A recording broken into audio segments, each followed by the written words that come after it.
구약성경 이사야서 31장 1절부터 9절입니다. 오늘 제목은 사랑을 선택하라, 이런 제목으로 말씀 나누겠습니다. 기도하겠습니다. 사랑하는 주님, 이 시간에 말씀을 묵상할 때 함께 하시고 우리가 아버지의 마음, 은혜의 사랑 깨닫고 주님을 닮아가는 백성으로 살 수 있도록 은혜를 더하여 주시옵소서. 연약한 것은 감추시고 하나님 영광 받으시옵소서. 예수님의 이름으로 기도하옵나이다. 아멘. 인생을 결정짓는 데는 세 가지 중요한 것이 있습니다. 하나는 내가 만나는 사람, 하나는 내가 읽는 책, 하나는 내가 꿈꾸는 꿈입니다. 사람은 이 세 가지의 영향을 항상 받게 되어 있습니다. 그 중에서 가장 중요한 건 내가 만나는 사람입니다. 내가 어떤 사람을 만나느냐에 따라서 내가 읽는 책이 결정되고 내가 꾸는 꿈이 결정되는 경우가 많아요. 그래서 내가 만나는 사람은 너무너무 중요한 겁니다.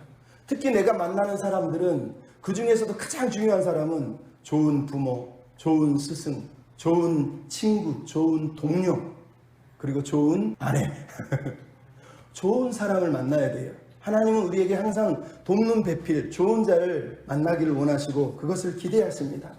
우리가 스승의 날을 맞아서 정말로 우리에게 좋은 부모, 좋은 스승, 좋은 친구, 좋은 사람으로 하나님 앞에 서 있는지 자신을 돌아보는 그런 시간이 됐으면 좋겠어요. 특히 스승의 날이지 않습니까? 좋은 스승을 만나는 것도 복이지만 내가 좋은 사람이 되는 것, 그것 또한 중요한 거예요. 왜? 스승은 나이하고 상관이 없습니다. 어린아이도 나에게 스승이 될 수 있고요, 자연도 나에게 스승이 될 수 있습니다. 중요한 건 내가 배울 때에 그게 나의 스승이 되는 거지, 내가 겸손함이 없으면, 배우려고 하지 않으면 절대로 스승이 되지 않는다는 거예요. 스승의 날을 맞아서 여러분, 우리 서로가 사실은 하나님이 세우신 스승들이에요. 감사했으면 좋겠습니다. 옆 사람한테 인사하시죠. 스승의 은혜 감사합니다. 이렇게. 스승은 나이와 상관이 없다고 말씀을 드렸습니다. 모두가 좋은 스승이 되었으면 좋겠습니다. 아멘. 여러분, 교회 다니다 보면 스승 중에도 좀 안 좋은 스승이 있습니다. 그걸 우리는 반면교사라고 그러지요. 반면교사로 살 것인지 좋은 스승으로 살 것인지는 우리가 결정을 해야 돼요. 여러분, 반면교사로 사는 인생은 본인은 누군가에게 영향을 미치지만 자기가 하고 있는 그 일이 너무너무 안 좋다는 걸 알아야 됩니다. 많은 사람들이 반면교사와 좋은 스승 중에서 어쩌다가 반면교사로 삼겠지 하지만, 반면교사 되는 인생은 좀 불행한 것 같아요. 매일 이게 은사예요 그러면서 교회 와서 들이받고 막 받고 이렇게 사는 사람은, 남들은 그걸 보면서 나는 저렇게 안 살아야지 하지만 그 사람 인생은 피곤하고 불편한 거 아닙니까? 좋은 스승이 되기를 하나님께 기도했으면 좋겠습니다. 초등학생의 시 중에 이런 게 있어요. 우리 선생님이라고 하는 시인데, 우리 선생님은 손바닥을 탁 때려놓고 종달아 너 아프냐? 라고 물어본다. 우리 선생님은 무릎 꿇고 손 들라고 앉혀놓고는 종달아 너 팔 아프니? 라고 물어본다. 이게 좋은 선생인지 나쁜 선생인지 잘 모르겠지만 물어본다는 거예요. 벌을 줘놓고도 마음이 좀 아프다는 거죠. 좋은 선생 같아요. 한 친구는 이렇게 얘기했어요. 우리 할머니는 엄마 대신 나를 길러주신다. 오늘도 뒷산에 쓰던 산나물 보따리에 이고 시장으로 가신 할머니, 늦게 오시는 할머니를 위해 나는 저녁밥을 짓는다. 선생님도 엄마 없이 자랐단다. 용기 잃지 말고 열심히 살려무나 하신다. 이 내용입니다. 여러분, 이 선생님은 좋은 선생님 같으세요? 나쁜 선생님 같으세요? 좋은 선생이죠. 도종환이라고 하는 시인이 어릴 적 내 꿈은 이라고 하는 글에 이렇게 썼습니다. 어릴 때 내 꿈은 선생이 되는 것이다. 계집애들과 사내 아이들을 가르치면서 시도 가르치고 살아가는 이야기도 들려주고 햇빛이 쏟아지는 교실에서 함께 공부하는 그런 선생이 되고 싶은 것이다. 나는 어느새 자라서 선생이 되었다. 그러나 나는 아이들에게 침묵만 순종만 강요하는 선생은 되고 싶지 않다. 밤늦게까지 아이들을 묶어놓고 험한 얼굴로 소리치는 선생은 되고 싶지 않다. 옳지 않은 줄 알면서도 그럴듯하게 아이들을 속여넘기는 선생은 되고 싶지 않다. 때묻지 않은 아이들의 편이 되지 못하고 억압하고 짓누르는 자의 편이 되는 그런 선생은 나는 되고 싶지 않다. 아직도 내 꿈은 아이들의 좋은 선생이 되는 겁니다. 물을 건너지 못하는 아이들의 징검다리가 되고 싶어요. 길을 묻는 아이들에게 지팡이가 되고 싶어요. 헐벗은 아이들 언살을 쌓아안는 옷자락이 되고 싶어요. 가슴에 걸음을 얹고 따뜻하게 썩어가는 봄 흙이 되고 싶어요. 참, 여러분, 이 시를 읽으면서 여러분은 어떤 사람입니까? 또 목사인 저 같은 사람들은 어떤 사람들입니까? 우리는 정말 이런 어른으로 살았습니까? 좋은 사람이구나, 참 좋은 장로님이세요. 참 좋은 권사님이세요. 참 좋은 목사님이세요. 이런 소리를 들어야 되지 않을까요? 어른이라 하면서 강요하고 순종 안 한다고 억누르고 험한 얼굴로 소리 지르고 윽박 지르고 내 뜻대로 안 한다고 그들의 편이 되어주는 게 아니라 내 편이 안 됐다고 성질내고 화를 내고, 여러분 이건 좋은 선생, 좋은 어른이 되는 게 아니죠. 도종한 시인의 마음처럼 물을 건널 수 있는 징검다리가 되어주는 거예요. 길 잃은 아이들에게 의지할 수 있고 기댈 수 있는 지팡이가 되어주는 거예요. 말 그대로 언사를 싸매어주는 옷자락이 되어주는 거예요. 그리고 걸음을 품고 썩어가는 봄 흙이 되어주는 거예요. 그래야 우리 다음 세대가 그 흙을 먹고 그 썩은 흙에서 나오는 그 걸음을 먹고 자라지 않겠습니까? 그러면 이 시를 읽으니까 우리는 하나님이 버뜩 떠오르지 않습니까? 왜? 하나님은 우리 편이시고 하나님은 스승이시잖아요. 홍해를 건너고 요단강을 건널 수 있도록 징검다리를 놓으신 분이 하나님이세요. 인생길 도움과 의지할 지팡이가 되어주시는 분이 우리 하나님이세요. 뿐만 아니라 깨지고 상처난 우리 몸과 마음을 싸매시고 치료하시는 옷자락이 되시는 분이세요. 나아가서 하늘의 미랄이 돼서 썩어서 우리 영혼을 옥토로 만드시고 열매를 거두고 싶으신 분이 우리 하나님이시란 말이에요. 이 하나님이 우리의 스승이세요. 스승. 그래서 지난주에 이사야 30장 21절 20절 내용이 뭐였습니까? 내가 마지막 날에는 다시 너희의 스승이 되어주겠다. 네 뒤에서 오른쪽으로 왼쪽으로 치우칠 때마다 그 길이 아니야, 이 길이 바른 길이야 라고 가르쳐주는 스승이 되겠다라고 말씀하셨어요. 그럼 하나님은 여전히 우리에게 나는 너의 부모일 뿐만 아니라 너의 스승이다, 스승이다 라고 말씀하신다는 거예요. 우리는 이 하나님 내 스승이라는 걸 알아야 돼요. 그분은 내 편이세요. 내 마음대로 안 한다고 떼드리는 분이 아니라 나의 편이셔서 내가 무엇이 잘되고 무엇이 바른 길인지를 알려주는 그런 스승으로 우리 앞에 다가와 계신 거예요. 그 스승 하나님이 오늘 이사야 31장에 5번째 화 있을진저 라는 말씀을 다시 하고 있어요. 내용을 우리가 다 읽었지만 이 내용은 이미 30장에서 한번 들은 내용을 요약했어요. 말 그대로 반복 설교를 하고 있고 반복 교육을 하고 있다는 걸 우리가 알 수 있어요. 그럼 이사야의 설교지만 이 설교 내용이 앞에서 했던 얘기를 반복해서 또 하고 있어요. 요약해서 하고 있어요. 우린 간혹 교회 다니면서 그러잖아요. 왜 똑같은 얘기를 맨날 하냐고. 왜 같은 말을 맨날 하냐고. 그럼 성경에서 다른 말이 어디 있습니까? 예수 믿고 하나님 의지하고 살라는 거지. 다 어떻게 표현하느냐의 문제예요. 내용은 똑같아요. 제발 하나님을 스승으로 모셔라. 제발 하나님을 신뢰해라. 이렇게 말씀하시는 거예요. 왜 반복해서 말합니까? 우리가 그만큼 고집이 세다는 거예요. 우리가 그만큼 내 고집이 세서 그냥 소처럼 세가지고 내 마음대로 그냥 살려고 하기 때문에 반복해서 말씀하시는 거예요. 여러분, 하나님 우리에게 이사야 같은 스승을 주셨다는 게 얼마나 감사합니까? 스승이신 하나님이 이사야라고 하는 한 스승을 또 세워서 당신의 말씀을 들려주고 있고 이 길로 가라, 이 길이 맞다 계속 가르치고 있잖아요. 여러분, 이게 좋은 스승이에요. 잘못됐을 때, 바른 길이 아닐 때 옳은 길이 여기 있다고 가르쳐주는 스승을 만나는 게 세상에서 제일 행복한 겁니다. 여러분, 스승의 날을 맞아서 강주의 모 초등학교 아이들이 선생님에게 상장을 수여했어요. 늘 선생님들이 상을 주는데 이번엔 자기들이 상장을 주겠다는 거예요. 상장의 내용이 뭐였냐? 웃음 전파상, 예쁜 미소상, 참을 인상, 주옥 같은 수업상, 살인 미소 전파상. 여러분, 아이들이 얼마나 순수합니까? 선생님들에게 김영란법 때문에 선물을 못 주니까 상장을 만들어서 준 거예요. 그 중에 참을 인상이 있어요. 내용이 뭐냐? 위 선생님은 아이들이 장난을 치거나 고집을 부려도 이를 악물고 참으려 노력하셨기에 이 상장을 수여합니다. 여러분, 오늘 본문에 이사야가 이 상을 받고 있는 거예요. 매일 이사야가 왜 똑같은 얘기를 합니까? 꼭 참고 또 같은 말을 왜 합니까? 참을 인상을 받고 있는 거예요. 계속 이사야 설교하지 마라, 듣기 싫다, 네 말 싫다, 우리는 하나님 필요 없다, 계속 우리가 들은 내용 아닙니까? 근데 이사야는 오늘 본문을 또 다시 하나님의 말씀을 들고 또 설교, 똑같은 말을 또 하고 있어요. 제발 하나님을 의지하라는 거예요. 참을 인상을 받아야죠. 여러분, 이런 좋은 스승이 우리에게 있다는 게 얼마나 감사합니까? 계속 반역하고 계속 거역하는데 여전히 그 자리를 지키면서 하나님 대신해서 다시 가르치는 보혜사 이사야, 그리고 성령님. 여러분, 이게 우리의 스승이라는 거예요. 그럼 여러분, 이 이사야의 강곡한 가르침에 하나님이 가르쳐주는 이 가르침의 내용 속에 우리가 오늘 붙들어야 될 신앙의 교훈이 무엇이겠습니까? 한번 따라서 합시다. 건강한 영적 습관을 가집시다. 건강한 영적 습관을 가지라는 거예요. 건강한 영적 습관이 뭐냐? 오늘 본문을 한마디로 얘기하면 여호와 하나님을 도움으로 삼고 사는 습관을 가지라는 거예요. 여러분 1절 앞부분만 한번 읽어볼까요? 시작. 도움을 구하러 애굽으로 내려가는 자들은 화 있을진저. 도움을 구하러 애굽으로 내려가는 자가 화가 있다는 거예요.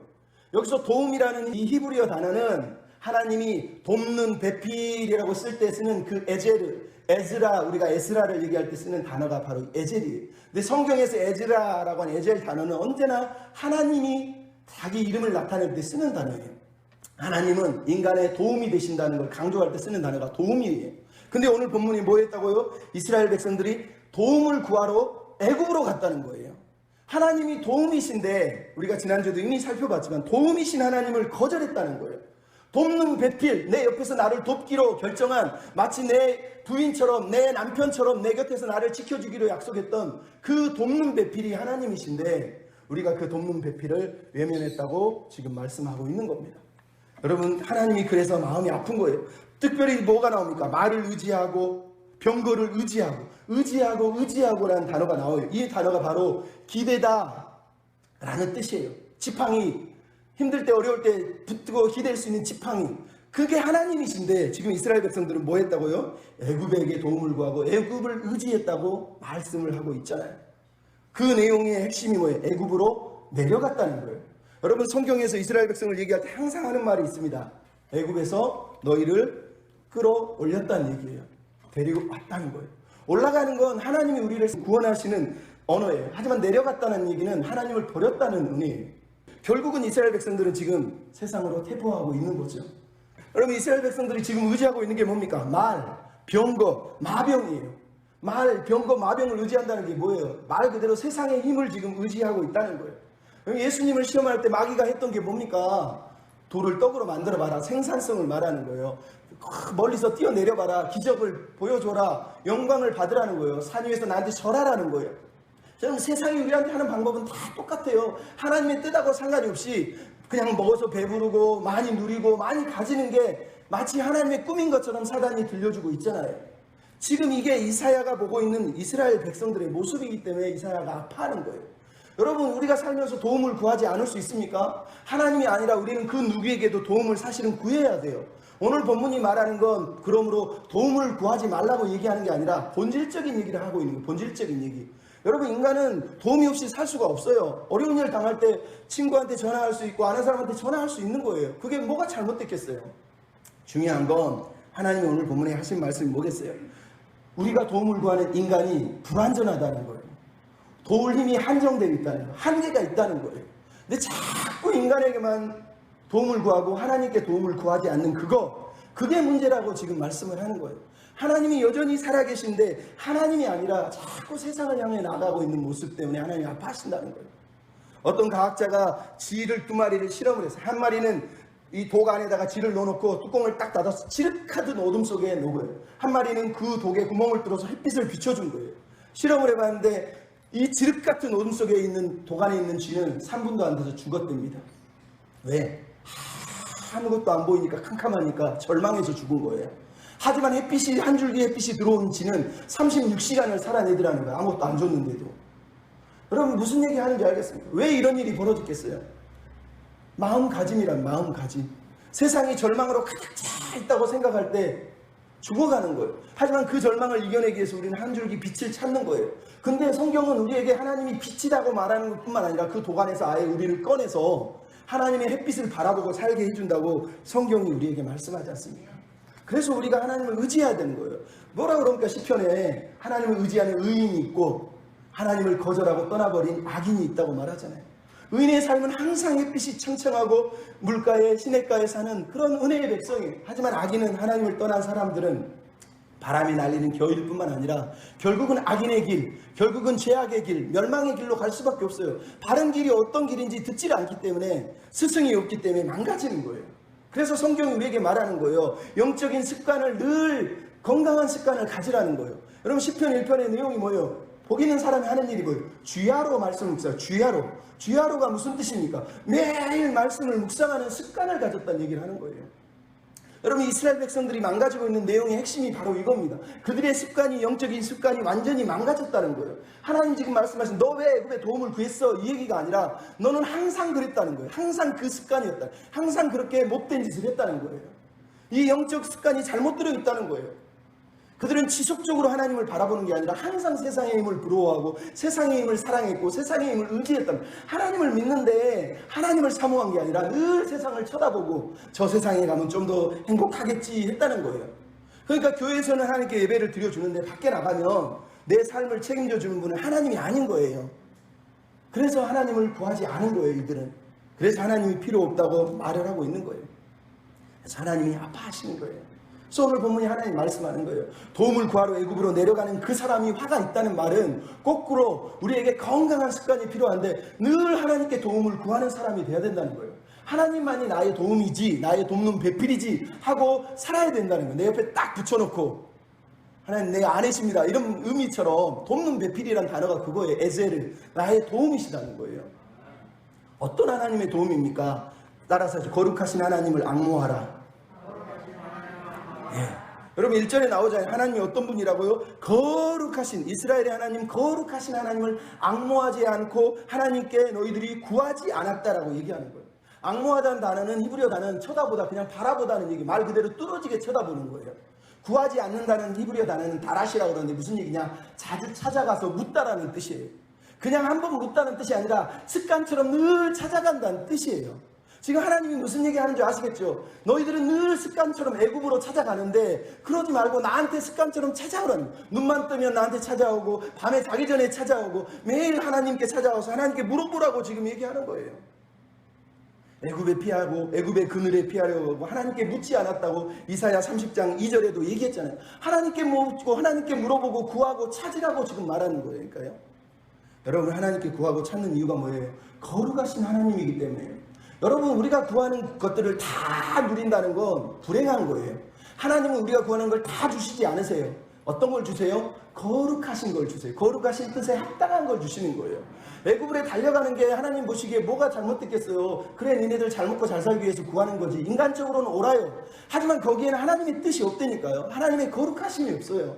하나님이 오늘 하나님께 구하라고 말하는 그 구함, 앙모함의 내용은 거룩하신 하나님이 하나님의 뜻이 있겠지 하면서 하나님을 바라보는 거예요. 자주 매일 찾아가서 하나님께 물어보는 거, 그게 바로 영적인 건강한 습관이라는 거예요. 여러분 우리 영혼이 건강하게 성장하는 데는 지름길이 없습니다. 저 기도원 가서 한번 불 받는다고 해서 어느 날 내가 신앙이 막 하늘 높은 줄 모르고 올라갈 수 있습니까? 아니요. 신앙은 저 기도원에 있는 게 아니라 우리 집에 있어요. 우리 학교에서 내가 만나는 사람과 관계에 있어요. 내가 매일 부딪히는 사람하고 내가 대화하고 있는 내용이 내 영적인 건강의 수준이에요. 내가 화를 많이 내는지, 분노를 많이 하고 있는지, 내가 예수님의 마음으로 참고 있는지, 인내하고 있는지, 그 영적인 성장은 그 매일의 삶을 통해서 자라가는 거지 저 기도원 가서 한번 불 받는다고 되는 게 아니라니까요. 그래서 우리에게 필요한 거예요. 거룩하신 하나님을 바라보고 하나님께 또 찾아가서 물어보는 거예요. 하나님 나 지금 성질 내도 이런 거 물어봐도 되나? 이러면서 물어봐야 된다니까요. 물어보기를 원하시는 거예요. 하나님이 또 어떤 분이세요? 바로 이어서 말하자면 하나님은 지혜로우신 분이라고 말씀하세요. 2절에 써있죠. 여호와는 지혜로우신 줄. 재앙을 내리시는 데 지혜롭다는 건 하나님이 애굽으로 도움을 구하는 자들에게 재앙을 내리시는 의미에서 지혜롭다는 얘기지만 우리가 붙들 하나님도 그렇다는 거예요. 하나님은 지혜로우신 분이라니까요. 이어서 나오는 게 뭐예요? 그의 말씀들은 변하지 아니하고. 하나님의 지혜는 변치 않는 말씀, 하나님의 기준에서 나온다는 거예요. 하나님은 단순하게 우리에게 성공을 주시기 위해서 말씀하시는 분이 아니라 우리를 성장시키기 위해서 거룩한 성장을 위해서 우리에게 말씀하시는 하나님이세요. 그래서 하나님은 지혜로운 거예요. 세상을 살 때 지혜를 얻으려면 하나님께 나와서 하나님께 묻고 하나님의 말씀을 통해서 지혜를 얻어야 돼요. 우리가 이미 이사야 28장에 배웠잖아요. 너는 귀를 기울이고 내게 와서 들으라. 내 목소리를 듣고 내 말에 자세히 들으라. 하나님이 적당한 방법을 보이시고 가르치시고 그의 경영은 오묘하고 그의 지혜는 광대하니라. 하나님의 지혜는 우리가 생각할 수 없는 지혜를 가졌다고 말씀하시잖아요. 그래서 우리가 하나님을 의지해야 돼요. 나아가 하나님 왜 우리의 도움이 되십니까? 하나님이 영이시기 때문에. 영이시기 때문에. 여러분 3절의 내용을 가만히 보십시오. 애굽은 사람이요 신이 아니다. 그들의 말도 육체요 영이 아니다. 이게 무슨 말입니까? 모든 것은 육체요 영이 아니란 말이에요. 육체요 육체. 그냥 썩어 없어진다는 거예요. 근데 너희가 신도 아닌 육체를 왜 의지하느냐라고 말씀하고 있는 거예요. 근데 하나님은 어떤 분이라고요? 육체가 아니고 신이시고 영이라는 말이에요. 인간이 아닌 유일신, 유일하게 우리를 도울 수 있는 무한하신 능력을 가진 분이 하나님이다라고 지금 말씀을 하고 있는 거예요. 그래서 이사야가 말하는 거예요. 도울 힘이 없는 인생 코에 호흡이 코에만 있는 인생을 의지하지 말라. 이사야 2장 22절 우리가 읽었잖아요. 시편 146편 3절 5절도 이렇게 돼 있어요. 방백을 의지하지 말고 도울 힘이 없는 인생도 의지하지 말지니 그 호흡이 끊어지면 흙으로 돌아가서 당일에 도모가 소멸하느니라. 야곱이 하나님으로 자기 도움을 삼고 여호와 자기 하나님께 소망을 두는 자가 복이 있도다. 여러분, 성경이 항상 말하는 것, 왜 인간을 의지하지 말라고요? 그 호흡이 코에 있다니까요. 그 호흡이 끊어지면 땅으로 그냥 썩어 들어가서 없어진대요. 하지만 하나님은 영원히 변함없이 그 자리에 계시다는 거예요. 이 땅은 하나님의 뜻과 계획대로 움직여지는 거지 잠깐 있다 없어질 인간들의 정치로 이루어지는 게 아니에요. 그것은 시월이 지나고 시간이 지나면 계속 바뀌는 거예요. 우리에게 필요한 건 영원히 변하지 않는 지혜, 진리, 생명의 말씀을 주시는 하나님을 그래서 우리가 붙들고 살아야 되는 거예요. 여러분, 하나님을 의지하지 않는 사람들에게 하나님이 3절에 뭐라고 그랬습니까? 돕는 자도 도움을 주는 자도 다 멸망할 것이다 라고 말씀하죠. 돕는 자도 넘어지고 도움을 받는 자도 넘어지는 일이 벌어지는 거예요. 왜? 인간이기 때문에. 여러분, 하나님의 말씀이 무슨 뜻인지 알아요? 어느 고등학교 학생이 운동장에서 집에 안 가고 계속 울고 있었어요. 선생님이 찾아와서 물었습니다. 너 왜 그렇게 우니? 선생님, 내일 국회의원 선거인데 우리 아버지가 출마했어요. 아이가 그러니까 선생님이 그럽니다. 그런데 왜 우니? 우리 아버지가 낙선하시면 우리 가정이 파탄이 납니다. 그래서 얘기합니다. 걱정하지 마. 네 아버지가 꼭 당선되실 거야. 너무 미리 걱정하지 마. 그랬더니 아이가 얘기합니다. 더 슬프게 아버지가 당선되시면 우리 나라가 망할 거예요. 이게 인간이에요. 돼도 망하고 안 돼도 망한다니까요. 도와줘도 망하고 도움을 받아도 망하는 거예요. 그래서 하나님이 말씀하시는 거예요. 하나님만 의지하라는 거예요. 오죽했으면 이사야 3장 1절에 하나님이 뭐라고 그랬습니까? 보라, 주 만군의 여호와께서 유다가 의뢰하고 의지하는 것을 제하고 그가 의지하는 양식과 의지하는 물과 용사와 전사와 재판관과 선지자와 복술자와 장로와 요술자들을 제하실 것이다. 하나님은 우리가 하나님이 아닌 다른 것을 자꾸 의지하는 습관을 들여서 한번 의지하는 습관이 들면 계속 찾아가요. 이게 안 되면 다른 데 찾아가고 다른 데 찾아가고 정작 도움이신 하나님을 의지하지 않는 일이 벌어진단 말이에요. 그래서 하나님이 그걸 다 제하실 거라고 얘기하는 거예요. 하나님은 지금도 말씀하세요. 내가 네 스승이야. 내가 널 도울 거야. 나를 의지해라고 말씀하시는 거 아닙니까? 여러분, 시편 147편 10절에 이렇게 나왔어요. 여호와는 말에 힘이 세다 하여 기뻐하지 않고 사람의 다리가 억세다 하여 기뻐하지 아니하신다. 여호와는 자기를 경외하는 자들과 인자하심을 바라는 자들을 기뻐하신다. 시편 20절 7절에 어떤 사람은 병거 어떤 사람은 말을 의지하나 우리 하나님 여호와의 이름을 우리는 자랑하리로다. 에레미야 17장 5절 여호와께서 말씀하시되 무릇 사람을 믿으며 육신으로 그 힘을 삼고 마음이 여호와께서 떠난 그 사람은 저주를 받을 것이라. 여러분, 이게 하나님의 마음이에요. 하나님이 얼마나 마음이 지금 나를 의지해 이 말씀으로 간절한지를 우리가 캐치해야 돼요. 성경이 주구장창 하는 말이에요. 왜 도울 힘이 없는 인생을 의지하느냐. 영이신 하나님이 도우면 무슨 일이 벌어집니까? 31장 8절 우리 한번 31장 8절을 보십시오. 내용을 이렇게 써있죠. 아수르는 칼에 엎드러지나 사람의 칼로 말미암지 않겠고 칼에 삼켰을 것이나 사람의 칼로 말미암지 않을 것이요. 둘 다 쓰는 말이 뭐예요? 사람의 칼로 말미암지 않는다는 거예요. 여러분, 적들이 무너지는데 내가 도움을 청했던 애굽을 통해서도 아수르를 통해서도 무너지지 않고 사람이 아닌 어떤 능력으로 무너뜨렸다는 거예요. 그 능력이 뭡니까? 3절에 써있잖아요. 여호와께서 손을 펴시면, 하나님이 손을 펴시면 그 모든 대적들이 다 멸망했다는 거예요. 하나님이 우리에게 요구하시는 거예요. 영이신 하나님의 도우심은 하나님의 손을 통해서 오는 건데 그 하나님의 손을 우리가 붙들고 살면 우리가 이길 수 있다는 거예요. 여러분, 출애굽기에 10재앙이 나오죠. 10재앙이 뭡니까 장로님? 물어보면 죄송하고요. 그 중에 세 번째가 이가 나오죠. 이 재앙이에요. 애굽의 술사들이 두 번째 재앙까지 따라했는데 세 번째 재앙에서 따라하지 못해요. 그러면서 뭐라고 그러죠? 우와, 이거는 하나님의 권능이다. 바로요, 우리가 이 하나님의 권능 앞에 엎드려야 됩니다. 이렇게 얘기합니다. 근데 이 하나님의 권능이라는 단어가 옛날 성경에는 뭐라고 돼 있냐? 하나님의 손이다 이렇게 되어 있습니다. 그래서 예수님이 누가복음 11장 20절에 보면 제자들이 귀신을 쫓아내고 딱 돌아오니까 예수님이 하시는 말씀이 그러나 내가 만일 하나님의 손을 힘입어 귀신을 쫓아내면 하나님의 나라가 이미 너희에게 임하였느니라 이렇게 말씀하셨어요. 하나님의 손이란 단어는 하나님의 능력, 하나님의 보호, 하나님의 구원, 하나님의 위로, 하나님의 사랑을 말하는 거예요. 여러분, 우리가 이 도울 힘이 없는 세상에서 우리에게 가장 강력한 힘과 능력으로 도우시는 분이 하나님이라는 걸 잊어버리면 안 돼요. 여러분, 신명기에 보면 신명기 20장 8절에 여호와의 강한 손과 편팔로 우리를 도우셨다고 얘기합니다. 사무엘사 17장 13절에 여호와의 손이 블레셋을 막았다고 얘기합니다. 에스라서에 보면, 느헤미야서에 보면 하나님의 선한 손이 나를 도우셨다고 얘기해요. 열왕기상 19장 5절에 보면 엘리야가 로뎀나무 아래 자고 있는데 천사가 그를 어루만지며 일어나서 먹으라, 일어나서 먹으라, 그 손으로 위로하시고 격려하셨다고 말씀하시잖아요. 나아가서 이사야나 계시록은 뭐예요? 그 손으로 우리의 눈물을 닦아주신다고 말하는 거예요. 뿐만 아니라 예수님이 마태복음 8장에 문둥병자에게 손을 대시고 내가 원하는 이 깨끗함을 받으라 하세요. 뿐만 아니라 나인 성의 과부가 자기 과부도 아니죠. 자기 아들이 죽었는데 울면서 우리 아이가 죽습니다. 그런데 그 죽어가는 행렬을 예수님이 멈추시고 간이의 손을 딱 대시고 달리다고 일어나라 하시니 아이가 일어났다고 얘기하세요. 그러면 성경은 하나님의 손이 그런 손이라고 말해요. 우리 아버지의 손은 보호하는 손이고 위로하는 손이고 강한 손이고 구원의 손이고 사랑의 손이다라고 말씀을 하는 거예요. 다른 손 붙잡지 말고 아버지의 손을 붙잡으라는 거예요. 하나님의 손을 붙잡으라는 거예요. 이게 습관이 돼야 돼요. 힘들 때마다 하나님 손, 힘들 때마다 하나님 손 이러면서 하나님 손을 붙잡아야 돼요. 옛날에 우리나라 목사님 중에 길을 갈 때마다 주먹을 콕 쥐고 다녔어요. 그래서 여러분 들으셨죠? 목사님 왜 이렇게 주먹을 쥐고 다니세요? 하나님이 내 손을 콕 쥐고 계셔서 나도 하나님 콕 쥐고 있어. 그러면 살면서 그냥 손으로 하나님 붙들고 사는데 그게 믿음이라니까요. 그러면 6.25 전쟁이 일어났을 때 한 아이가 고아가 돼서 길거리에 거지 생활을 하면서 살았어요. 미군이 지나가다가 트럭을 세우고 이 아이가 불쌍해서 트럭에 태우고 미군에서 하우스 보이로 이 아이를 키우다가 장교가 이 아이가 좀 성실한 것 같으니까 미국으로 데려가요. 그리고 이 아이를 미국에서 키워서 거기서 예수님을 만나고 거기서 공부를 하고 대학을 나오고 나중에 한국인인데 상원 의원이 되기까지 그분이 나중에 간증하길 이렇게 했어요. 그날 미군 트럭으로 나를 끌어올린 손은 사람의 손이 아니라 하나님의 손이셨다. 하나님의 손이셨다니까요. 여러분, 우리가 붙드는 손은 이런 손이세요. 이런 손.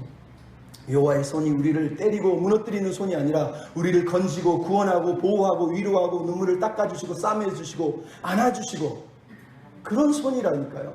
그 사랑의 손을 우리가 뿌리쳤어야 되겠습니까?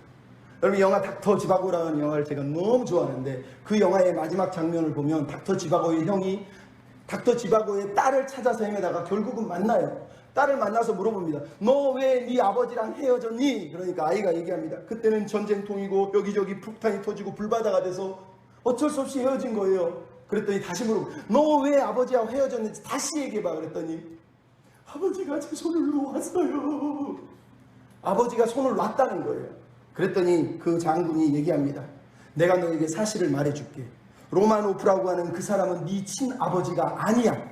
그래서 네 손을 놓은 거야. 만약 그가 친아버지였으면 아무리 거리에 불이 나고 사방이 죽음이 닥쳐와도 결코 네 손을 놓지 않았을 것이야. 네 친아버지는 닥터 지바고야. 이렇게 말씀하세요. 여러분, 이게 하나님이세요. 진짜 하나님은 우리 손을 놓지 않으세요. 여기저기 불 소문이 나고 재앙의 소문이 나도 우리를 놓지 않는다니까요. 그래서 하나님을 의지해야 돼요.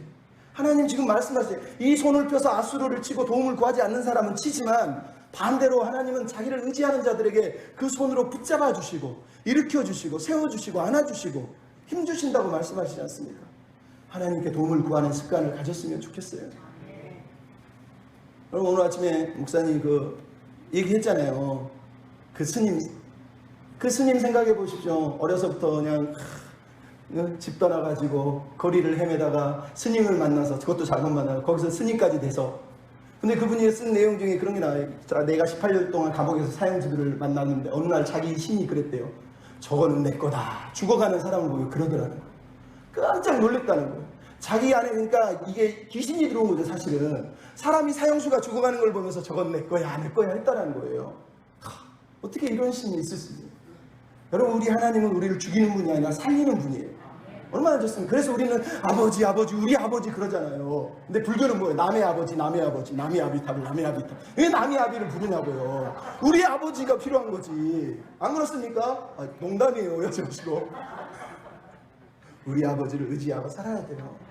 여러분, 그래서 성경이 얘기하잖아요. 영의 사람이란 뭐냐? 여호와를 의지하고 의뢰하는 사람은 복을 받는다. 그는 물가에 심기우는 나무처럼 뿌리를 강변에 뻗고 두려워하지 않고 해를 따라 열매를 맺는다. 이렇게 말씀하시잖아요. 저 양평에 가면 높이가 50m에 14m에 돼서 사람들이 한 8명이 끌어안는 은행나무가 있어요. 그 은행나무는 물을 하루에 12kg씩 빨아들여요. 그래서 아무리 세월이 지나도 죽지가 않아요. 얼마나 놀랍습니까? 어디서 그런 일이 벌어져요? 강변에다가 뿌리를 내리고 매일 물을 끌어 당기니까 그런 일이 벌어지잖아요. 하나님은 우리에게 말씀하시는 거예요. 나에게 와라. 나에게 뿌리를 내려라. 나에게 도움을 구해라. 그런 사람이 뭐라고요? 아침에 나로 주의 인자한 말씀을 듣게 하시고 내가 주를 의뢰합니다. 나의 다닐 길을 알게 해주십시오. 내가 내 영혼을 주께 맡기나이다. 그럼 이게 하나님을 믿는 사람의 습관이에요. 아침에 눈을 뜨면 주님 도와주세요. 내가 당신을 의뢰합니다. 저녁에 눈을 감을 때도 하루를 주셔서 감사합니다. 받아주세요. 그럼 하나님께 또 올려드려요. 이 영적인 습관을 가지면 아침 저녁으로 자기 자신을 늘 말씀 앞에 세우면 하나님 얼마나 기뻐하시겠습니까? 그럼 그런 삶을 살았으면 좋겠습니다. 두 번째로 따라합시다. 사랑의 힘을 믿읍시다.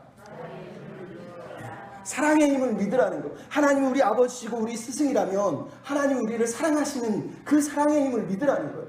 그 사랑은 내 편이시기 때문에, 하나님은 내 편이 되시기 때문에. 그럼 오늘 본문을 읽을 때 하나님 하는 말이 뭐예요? 이스라엘은 힘을 사랑하는 사람들이에요. 세상의 힘을 사랑하는 사람. 근데 성경은 세상의 힘을 사랑하는 사람이 아니라 사랑의 힘을 믿는 자가 되라는 거예요. 진짜 나를 사랑하는 그 힘을 의지해서 살라고 말씀하세요. 오늘 본문에 하나님이 말씀하시는 게 4절 5절에 나옵니다. 자기 자신을 두 가지로 표현해서 하나는 사자, 하나는 새라고 말합니다. 하나님의 도움을 구하는 자들에게 하나님은 사자가 되신대요. 그래서 사자가 되셔서 먹이를 움켜쥐고 자기를 대적하고 소리 지르고 쫓아내려고 하는 사람들에게도 흔들리지 않는 그 자리를 꽉 지키면서 자기 걸 보호한다고 얘기하고 있어요. 여기서 핵심은 먹이를 얘기하는 게 아니라 하나님이 어떤 목적을 정하고 결정을 하셨으면 그걸 붙들고 있으면 그 누구도 무너뜨릴 수 없고 빼앗을 수가 없다고 말하는 거예요. 하나님은 절대 흔들리지 않는 거예요. 사람들이 목자들이 와서 옆에서 소리 지르고 흔들고 난리를 쳐도 그 사자는 두렵지 않습니다. 왜? 세상에서 가장 강하니까. 와봐라. 입으로 발로 한번 딱 끝난다는 거예요. 지금 하나님이 말씀하시는 거예요. 하나님은 우리를 위한 계획이 있어요. 목적이 있어요. 그 목적을 가지고 그걸 꽉 붙들고 계신 분은 그 목적이 이룰 때까지 절대 흔들리지 않아요. 아무리 옆에서 흔들고 아무리 시호를 하고 난리를 쳐도 절대로 흔들리지 않으신다는 거예요. 그게 하나님이에요. 하나님.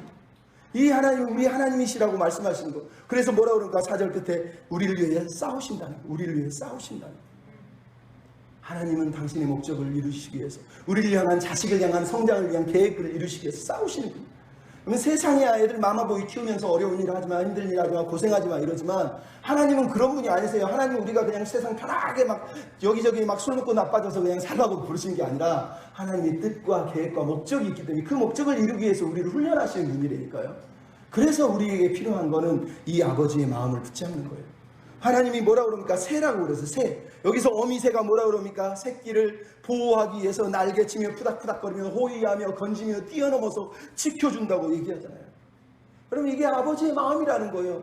나에게 도움을 구하면 내가 어떤 일이 있어도 어떤 상황이 되든지 어떻게 해서든지 건질 거라는 거예요. 호위해 줄 거라는 거예요. 뛰어넘어서 적진을 뛰면서 죽음의 자리가 불속까지 뛰어들어와서 구원해 주겠다고 말씀하시는 거예요. 한마디로 얘기하면 넌 내 거야 라는 뜻이에요. 난 네 편이야. 너를 위해서는 뭐든 할 수 있어 라고 말씀하시는 거 아닙니까? 그러니까 우리에게 필요한 건 세상의 힘을 의지하고 힘이 최고야, 돈이 최고야 이러지 말고 사랑의 힘을 믿으라는 거. 아버지의 사랑의 힘을 믿는 자가 되라는 거예요.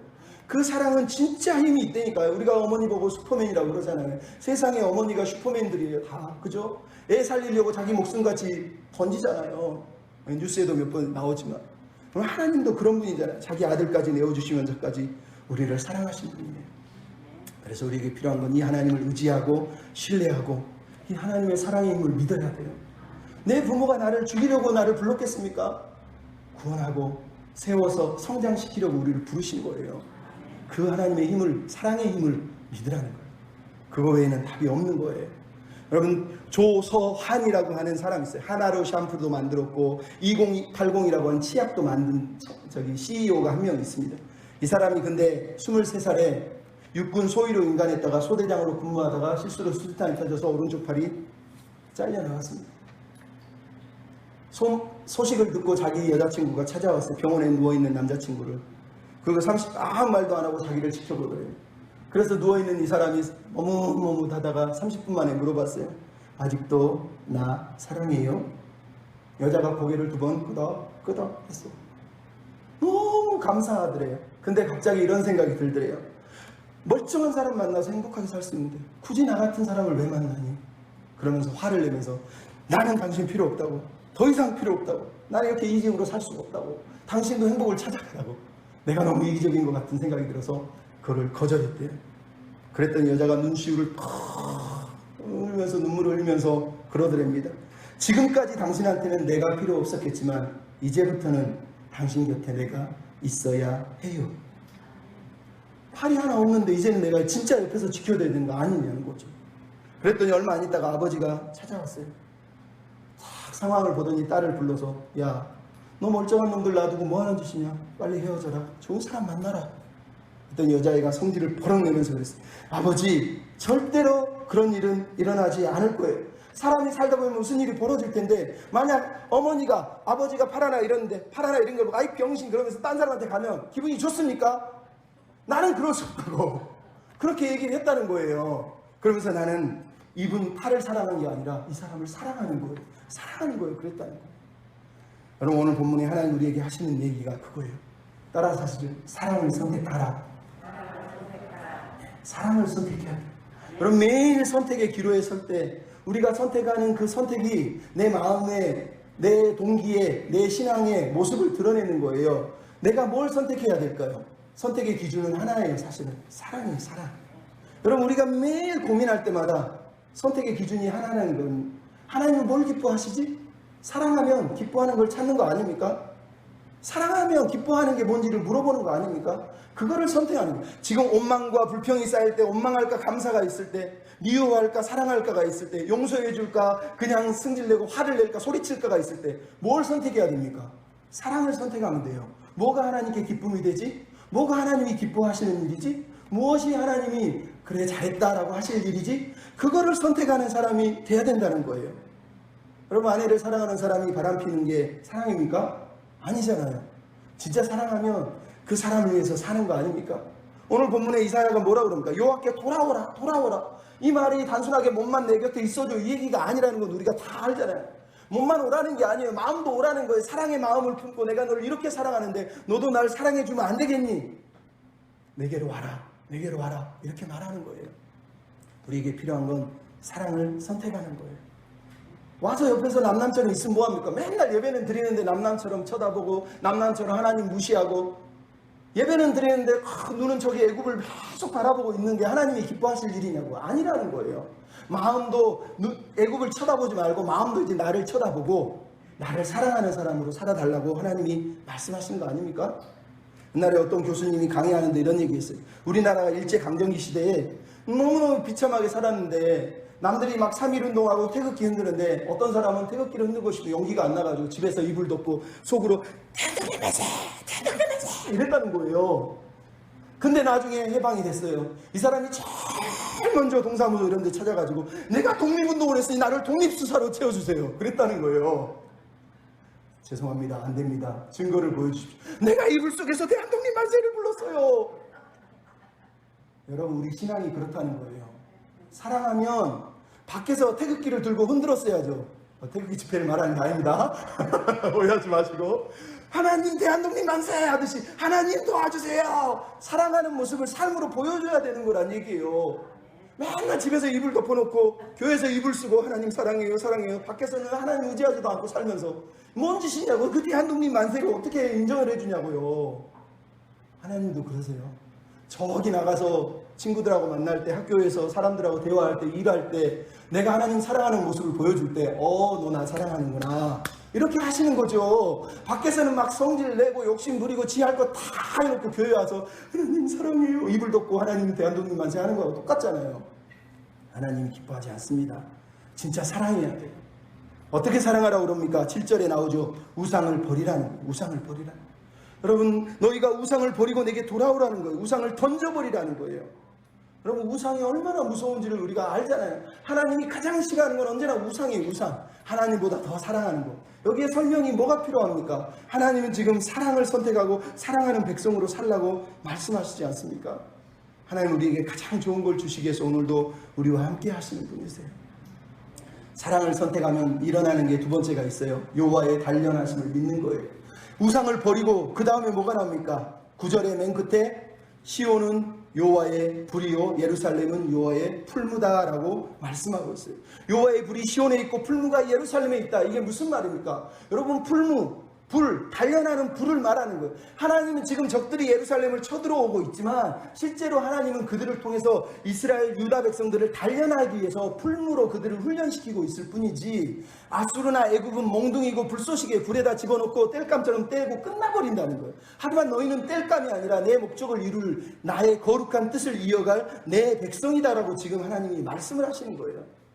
하나님의 이 비전 때문에 고난을 받아들이라는 거예요. 그래서 우리가 30장 20절에 환난의 떡과 고생의 물을 하나님이 주시지만 이라고 말하는 거예요. 하나님 우리에게 환난의 떡과 고생의 물을 주시는 이유는 나를 사랑으로 대하시고 그 사랑의 목적이 나의 선함, 나의 거룩함, 나의 좋음을 위한 거라고 말씀하시는 거잖아요. 하나님은 말 그대로 내 편이시고 사랑하세요. 내가 정금같이 나오는 걸 원하지 그냥 불순물이 섞인 구리처럼 살다가 녹슬어서 없어지길 원하는 게 아니라고 말씀하시는 거 아닙니까? 그래서 우리는 하나님의 사랑을 믿어야 돼요. 그리고 하나님의 사랑을 우리도 선택해야 되는 겁니다. 여러분, 어른처럼 성숙한 사랑을 하시기를 부탁을 드립니다. 인생에 어려운 일이 닥치고 결단의 순간들이 올 때마다 내 영적 습관이 드러나요. 뭐 힘든 일만 벌이면 어디 뭐 무당 찾아가서 오늘 누가 죽을 거야, 너 몇 년 전에 누가 아팠지, 이런 거 들으러 뭐하러 갑니까? 하나님께 기도해야죠. 네? 하나님께 돌아오는 시간, 매일 자주 그냥 찾아가는 거예요. 무릎 꿇고 침대에서 탁 눈 뜨자마자 일어나서 무릎 꿇고, 아니면 하나님 먼저 구하고, 잘 때도 하나님 구하고, 일할 때도 비록 성질나고 힘들고 막 화날 때도 하나님, 내가 하나님 사랑하는데 어떻게 할까요? 그 사랑을 선택하고 그 사랑의 힘을 믿어야 돼. 그게 영적인 습관을 만드는 거예요. 왜? 하나님은 나의 도움이 되시고 하나님은 내 편이 되어주시고 하나님은 사랑으로 나를 여기 성장시키실 것을 성경이 우리에게 말씀하고 있잖아요. 그 하나님을 신뢰하셨으면 좋겠습니다. 여호와께 감사하라, 그는 선하시다. 여호와께 감사하라, 그는 내 편이시다. 내가 두려워하지 않겠다. 여호와는 내 편이시다. 내가 하나님을 신뢰하리이다. 시편 118편의 이 말씀을 우리가 기억하시고 우리도 이 찬양을 들으면서 여호와는 내 편이시라, 여호와는 나의 구원이시고 나의 찬송이시고 나의 능력이시라, 내 편이신 하나님을 내가 의지합니다, 신뢰합니다. 이렇게 고백하며 살아가는 저와 여러분이 다 되셨으면 좋겠습니다. 우리 같이 찬양 부르고 기도하고 마치겠습니다. 여호와는 내 편이시라, 내가 두려워하지 않겠습니다. 하나님, 내가 신뢰합니다. 감사하며 살겠습니다. 우리 같이 고백합시다. 여호와는 내 편이시라, 여호와는 내 편이시라, 내가 두려워하지 않네. 주는 나의 능력이시요, 주는 나의 능력이시요, 나의 구원이 되셨도다. 2절 여호와는 내 편이시라, 여호와는 내 편이시라, 나를 사망에서 구했네. 주는 나의 찬송이며 주는 나의 찬송이시요, 나의 구원이 되셔. 주는 나의 하나님이시라, 주는 나의 하나님이시라. 내가 줄게 감사리 감사리